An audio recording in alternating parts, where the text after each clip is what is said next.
Hi, in this video we'll talk about synchronization in ShowRunner. For this demo I added another display number 2. We're using one computer with two outputs, and for the sake of demonstration I moved display number 2 into our screen so we can see what's going on.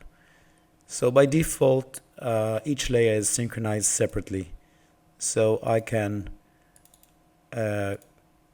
add two separate files and hit play, and you can see they are synchronized together. This is usually used when you have pre-split media that's pre-mapped by the content company and you just need to play it back and maybe do a few geometry settings but no real mapping. You can use, if you are going to map, you will probably use the same file on all outputs, like so. And in this case you will use the 2D display map, and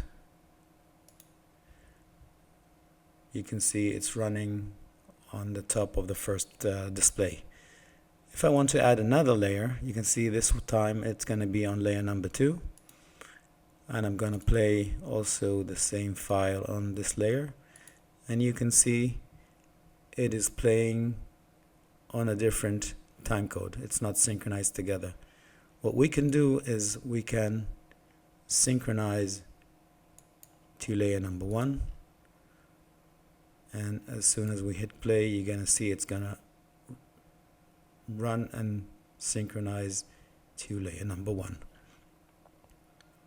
So not only is the video synchronized, also timing of motion is synchronized. So if we use the move layer command, you can see it's also synchronized between displays.